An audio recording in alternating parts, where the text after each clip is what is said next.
Hey there, and welcome to the Kevin Strong Show. In this video, we're going to look at what is the minimum salary or income you need to live in the 5 most richest states in America. We're going to take a look at that.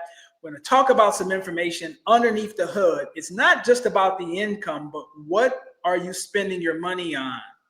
That has a lot to do with your quality of life, your freedom, and reducing financial stress. And we're also going to look at a calculator that you can punch in your income, the area that you live in, how many people in your household, and this will spit out, are you upper, middle, or lower class based on the data that you put in. And I will leave a link to that site in the show notes. So if you're new to the show, welcome. Start off by hitting the like button if you do enjoy this video. If you think about subscribing, don't think about it, just do it.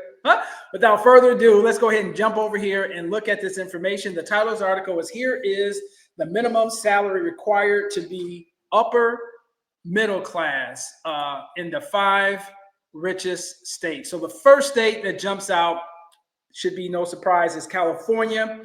They're saying that upper middle class range on the low end is $142,000 to about $183,000. The cost of living in the state of California is 38.5% higher than the normal average, national average that is, and the housing is almost 100% above the national average. Coming in at number 2 is Hawaii. They have a upper middle class range of 147 to almost 190,000.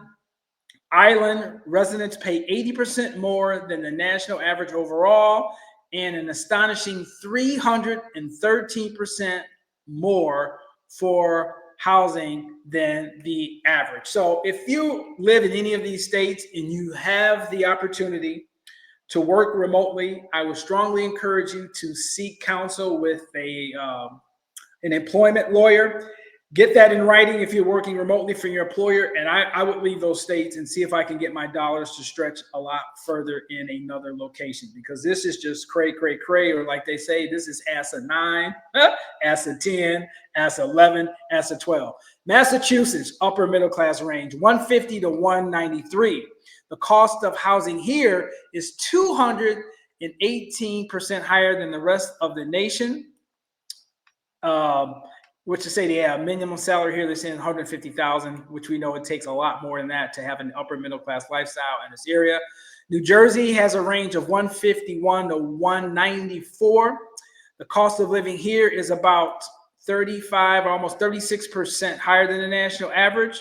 New Jersey, including housing, which is 14% higher than the national average. And last but not least is Maryland, and their range is 153 to almost 200,000.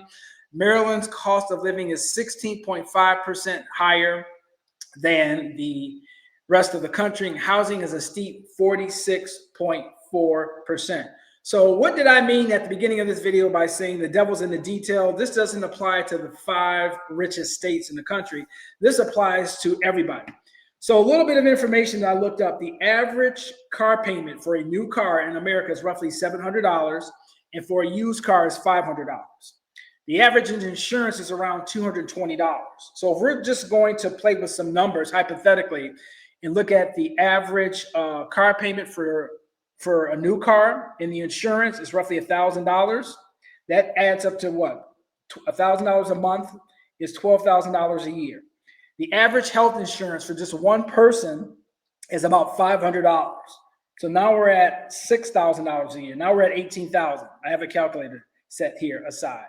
So as you can see here, these numbers start to add up. The national average for rent is $1,600.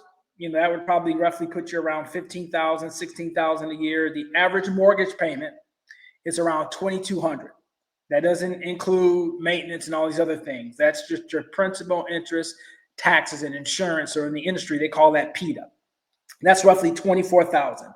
And then you look at the average credit card balance in America is around, let's say, $6,000. So you're making a minimum payment of around $200 to $250 a month. So you can see when all of this stuff starts to add up, you're paying these bills with after-tax dollars. This is what eats up your income, and you have to focus on this. And this is why you see so many articles that people are saying, We have a household income of 150 or 170 or $200,000, but we can't seem to save. We can't seem to get ahead.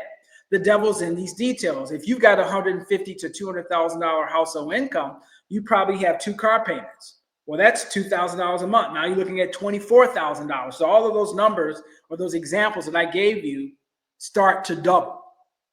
And as food prices continue to go up and other things continue to go up, it doesn't take a rocket scientist to get to a point where you see things start to slowly close in on you, and there's no discretionary income left over. Here's a shocking stat that I'd like to share with you based on the greater Seattle area. The average mortgage payment in the greater Seattle area, specifically Seattle, is $5,373. So let's just call that $5,400 per month in the Seattle area. You can look this up. You can Google this. The average rent in Seattle is roughly $2,300.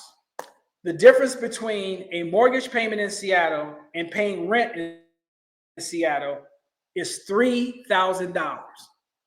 So what if you turn to your significant other who is hell-bent on, damn it, that kitchen looks nice, or damn it, my man cave, I gotta have it.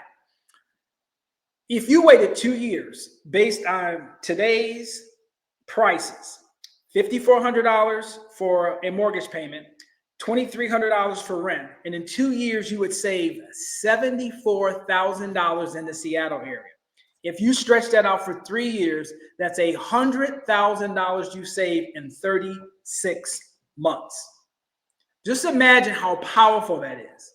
So if somebody told me I was wasting money by renting, and the hypothetical was the boundaries of the greater Seattle area, I would say you are boo-boo the fool. That doesn't make any sense. That the way you would move forward on something like that would be purely emotional. Some of you guys who know me on a personal and professional level know I'm a pragmatist. This doesn't fly with me. There's no way you're going to convince me that I should bag up $5,400 a month opposed to $2,300 and saving, roughly, $30,000+ a year. I'm out. We're not compromising. We're not going to talk about it. We ain't doing it. Or as they say in Living Color, homie, don't think so. So anyway, we're going to slide over here and look at this calculator thing I told you about, that based on the state, the income, and the number of people in your household, and let you know if you're lower, middle, or upper class. And I will leave a link to that because it's a good little thing to play around with to kind of show you where you're at compared to other people. So let's look at my original hometown, Ohio. Let's see here. Metropolitan state here. Let's go to Ohio. If I know my alphabet. And let's look up. I'm actually from Cleveland. Ironically, Cleveland's not in here, but I think Akron is. So let's go with Akron, Ohio. Now let's say you made $60,000. You were married and you had 1 child. You hit calculate. And this tells you right here where you fall in at. Right here. Right? So you can see that. There's lower, middle, and upper. If you took another area, what's another Midwest state here? Let's say Indiana. Come on, Kevin, you can do it. And let's take the Chicago area, same income, recalculate. So that's basically saying that Indiana, Ohio area, husband and wife, 1 kid, middle class income is around 60,000. You add another kid to it. Didn't really change it that much. If you jump the income up to, let's say, 80,000 and recalculate, it still keeps you in the middle class. So I'm going to leave this in the show note. I think this is an interesting guideline, but what I want to press upon you guys as I wrap up this video is that these car payments, insurance, health insurance, rent versus mortgage, maybe in some places it does make sense to buy instead of rent. But I know on the western side of Seattle, for the most part, Pierce and King County, unless you get a really, really good deal, it probably makes sense to rent opposed to buying a home. The caveat to that, so I don't sound like a hypocrite, I have said that if you must pull the trigger, the numbers have to make sense, but you might want to entertain purchasing a multifamily. like a duplex or a two-family, or you can get a fourplex where you live in one and you rent out the other three to offset your costs, build some equity and some cash that way, and then maybe parlay that into a single family home when things change. I'm still a bull on TLT, the bond market. It's been getting hammered lately, but I think the latter half of this year, I think gold has a little bit of more push to the upside. I do expect commodities to come down hard the latter part of this year. This is not financial advice. This is just my opinion, my little editorial on things of that nature. So you have to start putting pen to paper and making sense out of all this. Don't let your income create a false sense of security. Put pen to paper. How much does healthcare cost? How much am I spending on rent? How much I'm spending on groceries? You know, how much is my credit card bills? Because that's how we live. We live on a monthly cycle. And a lot of times people get so fixated on, hey, I make $200,000 a year. And I'm quick to say, that's good income. That's decent income. But what's your monthly serviceable debt? How much of that money after taxes is yours opposed to paying out creditors? And the creditors that you're paying out, are those assets or liabilities? Remember, assets feed you, liabilities eat you. So I hope you've got some value out of this particular episode of the Kevin Strong Show. Once again, if you have not subscribed to the show, please do so at this time. If you enjoyed this episode of the Kevin Strong Show, hit the like button, leave me a comment, tell me what you think is considered good income. Do you agree with me? It's about disposable income and not getting fixated on the so-called gross number. And as always, keep your credit score up and your debt down. This was the Kevin Strong Show, and I'll see you in the next one, and make it a great one.